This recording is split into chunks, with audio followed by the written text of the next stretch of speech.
நீங்கள் முன்னாடியே சொல்லிட்டீங்க ஆக்சுவலி ஒரு 6 months முன்னாடியே கண்டிப்பாக பிரியங்கா வந்து லண்டன் போயிடுவாங்க, அவங்க கல்யாணம் பண்ணிப்பாங்க அப்படின்னு.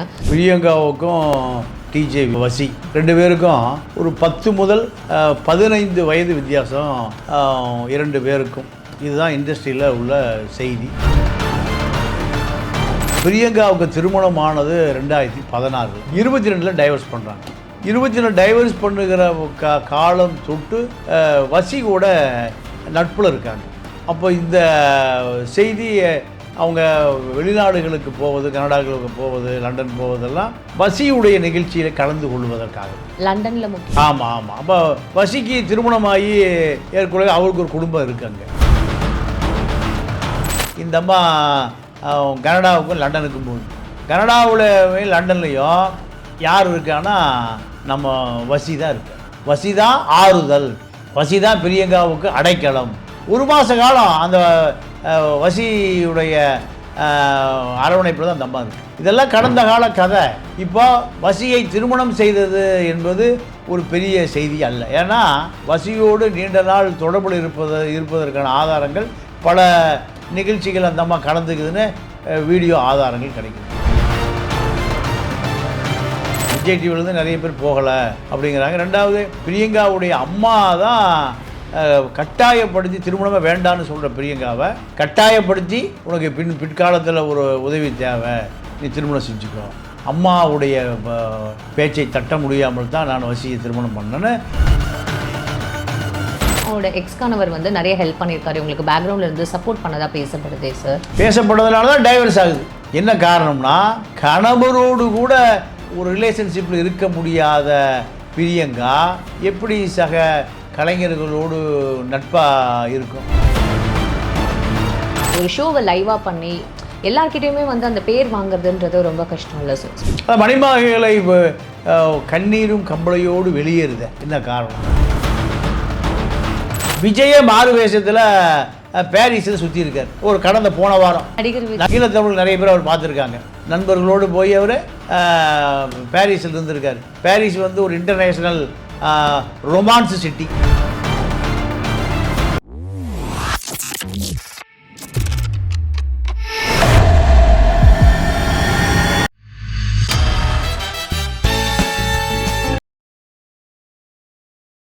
பிபிடி சினிமா நேயர்கள் அனைவருக்கும் வணக்கம். இன்னைக்கு நம்மளோட தமிழா பாண்டியன் சார் தான் இருக்காரு. நிகழ்ச்சிக்கு போகலாம். சார் வணக்கம். வணக்கம். எப்படி இருக்கீங்க சார்? நல்லா இருக்கேன். பிரியங்காவுக்கு வந்து உண்மையாகவே பிபிடி சார்பாக நாங்கள் வாழ்த்துக்களை தெரிவிச்சுக்கிறோம். உங்களுக்கு இந்த விஷயம் முன்னாடியே தெரியுமா சார்? ஏன்னா நீங்களும் ரொம்ப நாளாக இந்த பத்திரிகையில் இருக்கீங்க. நீங்கள் முன்னாடியே சொல்லிட்டீங்க ஆக்சுவலி ஒரு 6 months முன்னாடியே கண்டிப்பாக பிரியங்கா வந்து லண்டன் போயிடுவாங்க, அவங்க கல்யாணம் பண்ணிப்பாங்க அப்படின்னு. ஸோ என்ன சொல்லணும்னு நினைக்கிறீங்க? இல்லை, பிரியங்காவை பொறுத்தவரை பிரியங்காவுக்கும் டிஜே வசி 2 பேருக்கும் ஒரு 10 முதல் 15 வயது வித்தியாசம் 2 பேருக்கும். இதுதான் இண்டஸ்ட்ரியில் உள்ள செய்தி. ஒரு முதுமையான தோற்றத்தோடு இருக்கார். இவங்களுக்கு வயசு 32. ஆர்ஜே வசிக்கு வயசு ஒரு 50க்குள்ளே இருக்கும். இப்படியான செய்தி வருது. ஆனால் பிரியங்காவுக்கு திருமணமானது 2016, 22 டைவர்ஸ் பண்ணுறாங்க. 22 டைவர்ஸ் பண்ணுகிற காலம் தொட்டு வசி கூட நட்பில் இருக்காங்க. அப்போ இந்த செய்தி அவங்க வெளிநாடுகளுக்கு போவது, கனடாக்களுக்கு போவது, லண்டன் போவதெல்லாம் வசியுடைய நிகழ்ச்சியில் கலந்து கொள்வதற்காகத்தான். லண்டனில் முக்கியம். ஆமாம் ஆமாம். அப்போ வசிக்கு திருமணமாகி ஏற்கனவே அவருக்கு ஒரு குடும்பம் இருக்காங்க. ஆமாம். அப்போது பிரியங்காவை பொறுத்தவரை அவங்களுக்கு டைவர்ஸ் ஆகிடுச்சு. ஆமாம் ஆமாம். தொகுப்பாளினி என்பதை தாண்டி விஜய் டிவியில் எந்த நிகழ்ச்சி வந்தாலும் பிரியங்கா தான் அங்கே டாமினேஷன். சார் அவங்க நல்லா பெர்ஃபார்ம் பண்ணுறாங்க, எல்லாரையுமே வந்து அவங்க கவர்ற மாதிரியான நிறைய விஷயங்கள் அங்கே பண்ணுறதுனால தான் இன்னுமே அவங்க மாதிரியான ஒரு ஆங்கர் வந்து அங்கே சஸ்டெயின் பண்ண முடியுதில்ல சார். ஏன்னா கலகலப்பாக பேசி ஒரு ஷோவை லைவாக பண்ணி எல்லார்கிட்டையுமே வந்து அந்த பேர் வாங்குறதுன்றது ரொம்ப கஷ்டம் இல்லை சார். ஸோ அந்த மாதிரியான ஒரு போற்றத்தக்கிற ஒரு பர்சனாலிட்டியாக தானே சார் பிரியங்கா இருக்காங்க. மணிமேகலை கண்ணீரும் கம்பளையோடு வெளியேறுத என்ன காரணம்? நீங்கள் ஒரு தொகுப்பாளினி சக தொகுப்பாளினியை என்கரேஜ் பண்ணணும், தட்டி கொடுக்கணும், அவர்களை வளருவதை ரசிக்கணும். இப்போ குக்கு வித்து கோமாளியில் அந்த நிகழ்ச்சி பெரிய அளவில் கொண்டு வந்தது யாருன்னு கேட்டால் அந்த பொண்ணு தான். அதே நேரத்தில் தாமு கூட என்ன சொல்கிறாருன்னா, என்னுடைய வேலையை நீ செய்யாதமாங்கிறார். யாரா? பிரியங்காவை. அதே போல் ஒரு காமெடி நடிகர் அவர் பிரியங்கா வந்தாலே இங்கே எல்லாருக்கும் ஒரு மாதிரி இரிட்டேட் ஆகுதுன்னு அவர் ஒரு பதிவு பண்ணுறார். இதெல்லாம் கடந்த காலத்தில். அப்போது குக் வித் கோமாளியில் அந்த பொண்ணு வெளியேறுகிற பொழுது போய் நிர்வாகத்தில் போய் புகார் சொல்லுது. புகார் சொல்லுகிற பொழுது பிரியங்காட்ட மன்னிப்பு கேட்க சொல்கிறாங்க. பிரியங்காட்ட மன்னிப்பு கேள். இந்த செய்திகளுக்கு பின்னால் தான் பிரியங்கா வெளி உலகத்துக்கு இந்த செய்தி தெரியுது. அன்னைக்கு சமூக வலைதளங்கள்லாம் பற்றிக்கிச்சு. பிரியங்காவால் பாதிக்கப்படுகிறவர் யாரு? நிறைய பேர் இருக்காங்க. நிறைய பேர் வந்து மணிமேகலைக்கும் மணிமேகலை தான் வந்து பூனைக்கு மணி கட்டினேன், நாங்கள்லாம் வெளியேறிட்டோம். மணிமேகலை செய்தி வருகிற பொழுதுதான் பிரியங்கா செய்தி வெளியே வருது. மணிமேகலை பல பேர் மணிமேகலையை போல நாங்களாம் சைலண்டாக கிளம்பி வந்துட்டோம். குக் வித் கோமாளி ஒரு பாதிக்கு மேலே தொகுப்பாளினி மணிமேகலை. ஆனால் நிகழ்ச்சி சோபிக்க ஆரம்பித்த பிறகு மணிமேகலை இடத்துக்கு பிரியங்கா வருது. நீ அப்படி செய், இப்படி செய், அதை மாற்று, இதை மாற்றுன்னு. அப்போ இது வந்து அந்த நிகழ்ச்சியில் இருக்கிற மணிமேகலை, தாமு, அந்த இன்னொரு காமெடி நடிகர், இப்படி அத்தனை பேருமே பிரியங்காவை வெறுக்க ஆரம்பிக்கிறாங்க. வெறுக்க ஆரம்பித்த பிறகு இதற்கு மேல் இந்த நிகழ்ச்சியில் தொடர முடியாத நிலை அந்த பொண்ணுக்கு மணிமேகலைக்கு ஏற்படுது. மணிமேகலை வெளியேறுகிற பொழுது தான் இந்த நிகழ்ச்சிக்கு பின்னணியில் பிரியங்காவினுடைய வேலை எவ்வளவு தூரம் அந்த நிறுவனம் இந்த நிகழ்ச்சி சோபிக்கிற பாதி அளவுக்கு சோபிக்கிற பொழுது, சிறப்பாக போகிற பொழுது, நிர்வாகத்தின் ஆதரவோடு அந்த நிகழ்ச்சியை பிரியங்கா கட்டுப்பாடுகள் கொண்டு வந்துடுது. இதுதான் மணிமேகலை சொல்கிற குற்றச்சாட்டு. இது ஒரு பக்கம். இரண்டாவது, இப்போ கணவர் வெளியேறுகிறார். கணவர் நிகழ்ச்சியில் இருக்கார், விஜய் டிவியில் வேலை பார்க்குறாரு. அவரும் புகார் சொல்லிவிட்டு டைவர்ஸுக்கு போகிறார். அவரும் நிறைய விஷயங்கள் இவங்களுக்கு வந்து மறைமுகமாக ஹெல்ப் பண்ணுறதா மாதிரி பேசினாங்களே சார். இவங்க பிக் பாஸில் வந்ததும் சரியில்லை, நிறைய ஷோஸ் அங்கே ஆங்கர் பண்ணுறதுக்கும் வந்து அவங்களோட எக்ஸ் கணவர் வந்து நிறைய ஹெல்ப் பண்ணியிருக்காரு, இவங்களுக்கு பேக்ரவுண்டில் இருந்து சப்போர்ட் பண்ணதா பேசப்படுதே சார். இல்லை, பேசப்படுறதுனால தான் டைவர்ஸ் ஆகுது.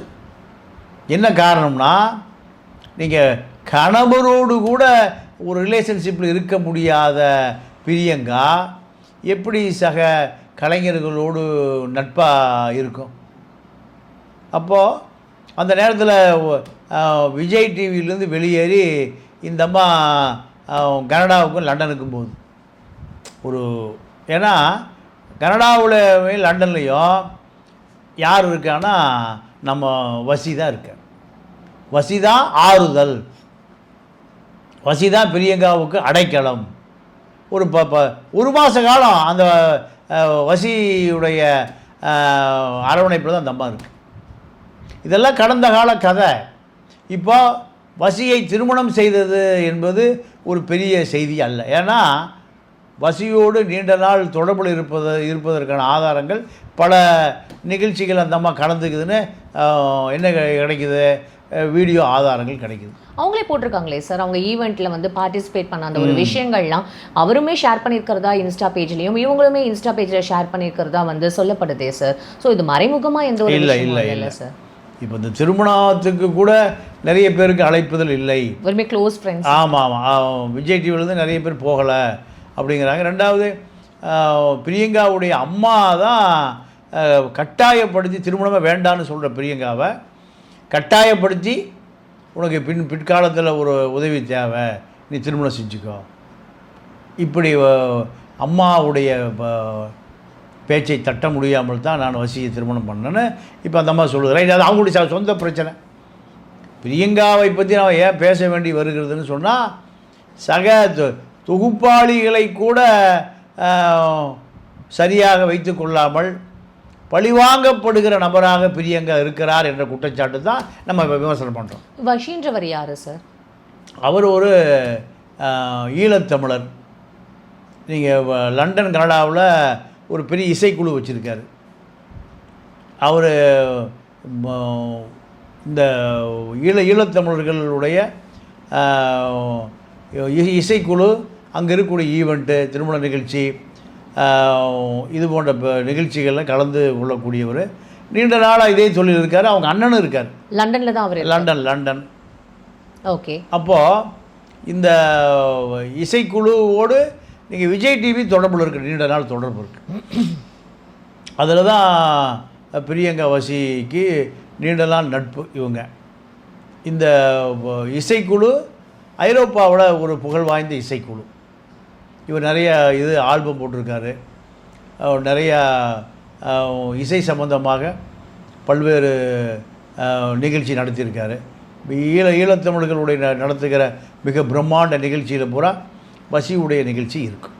ஓகே. இதுதான் பிரியங்கா வசியுடைய திருமணத்திற்கு பின்னணியில் உள்ள செய்தி. நம்ம அவர்கள் 100 ஆண்டு கால வாழ வாழ்த்துவோம். ஆனால் இனிமேல் மணிமேகலையைப் போல சர்ச்சையில் மணிமேகலை பிரச்சனையைப் போல இனிமேல் பிரியங்கா பிரச்சனையில் சிக்கக்கூடாது என்பது தான் நம்ம இதை பற்றி பேச வேண்டிய தேவை வந்திருக்கு. அவர்களுடைய திருமண வாழ்க்கையை பற்றி நம்ம பேச வேண்டிய அவசியம் இல்லை. இப்போ அவங்க லண்டன் போயிடுவாங்களா, இல்லை அது இங்கேயே இருப்பாங்களா அப்படின்ற மாதிரி நிறைய விஷயங்கள் இல்லைம்மா. இப்போ லண்டனு சென்னை ஒரு பெரிய விஷயமே இல்லை. பிரபலமான நபர்களுக்கு லண்டன் சென்னையே ஒரு பெரிய விஷயமே இல்லை அவர்களுக்கு. இப்போ நம்ம டி நகர் போயிட்டு வர மாதிரி, வடபழனி டு டி நகர் போயிட்டு வர மாதிரி பிரபலமான. இப்போ இன்னொரு செய்தி, இது செய்திக்குள்ளே விஜயே மாறு வேஷத்தில் பாரிஸில் சுற்றி இருக்கார். ஒரு கடந்த போன வாரம் நடிகர் விஜய், ஈழத்தமிழ் நிறைய பேர் அவர் பார்த்துருக்காங்க. விஜய் ஒரு ஷாப்பிங் மாலில் போயிருக்கார். ஷாப்பிங் மாலில் கேஷனோ விளையாண்டுருக்காரு. அவர் மட்டும், அவர் பையனோ மனைவியோ சங்கீதாவோ இல்லை, நண்பர்களோடு போய் அவர் பாரிஸில் இருந்திருக்கார். பாரிஸ் ஒரு இன்டர்நேஷ்னல் ரொமான்ஸ் சிட்டி. பாரிஸ் காதலுக்கான மொழி ஃப்ரெஞ்சுக்குவாங்க. அவர் தான் யாரோடையும் போல தனியாக போயிருக்காரு ஃப்ரெண்ட்ஸோடன்னு சொல்லிட்டீங்களே. ஆமாம். அப்போ அவரும் போய் ஃப்ரான்ஸில் ஒரு வாரம் மட்டும் டிப்ரெஷன், அமீஷாலாம் வந்தார். எடப்பாடி எடப்பாடியோட கூட்டணி சேர முடியாதுன்னு மறுத்துட்டார். இப்போ எடப்பாடி பிஜேபியோடு சேர்ந்துட்டார். பிஜேபி இனிமேல் விஜய்க்கு அழுத்தம் கொடுக்க துவங்கும். இந்த நேரத்தில் ஒரு வாரம் போய் ஃப்ரான்ஸில் ரிலாக்ஸாக எடுத்துகிட்டு வந்திருக்கார் விஜய். இது யாருக்குமே தெரியாத ஒரு செய்தி. எனக்கு ஒரு நண்பர் ஃப்ரான்ஸ்லேருந்து நம்மளுக்கு சொன்னார். அப்போது இது போன்ற செய்திகள் எல்லாம் லண்டனுக்கு போகிறது வர்றது வசிக்கும் பிரியங்காவுக்கும் மிக சாதாரணம். விஜய் டி நகர் ஷாப்பிங் போகிறதை போல் எங்கே ஷாப்பிங் போயிருக்காரு? ஃப்ரான்ஸுக்கு போயிருப்பார். கனடாவுக்கும் போவார். போவார். ஏன்னா இவர்களுக்கு கனடா, லண்டன், ஃப்ரான்ஸு என்பதெல்லாம் பக்கத்து ஊருக்கு கார்ப்பரேஷன் பஸ்ஸில் போயிட்டு வர்றது நமக்கு எவ்வளவு விஷயமோ அதே போல் அவர்களுக்கு ஃப்ரான்ஸு, லண்டன், கனடா என்பதெல்லாம் மிக சாதாரணம். ஏன்னா அவங்களுக்கெல்லாம் விசா மொத்தமாக கொடுத்துருப்பான், ஒரு வருஷத்துக்கு கொடுத்துருவோம். நீங்கள் நானும் போனால் தான் 1 மாதம் கொடுப்பான். எவ்வளோ டாலர் வச்சுருக்கீன்னு கேட்பான். செலவு பண்ணுறது எவ்வளோ. அவங்களுக்கெல்லாம் கார்டுலேயே பல கோடி இருக்குது.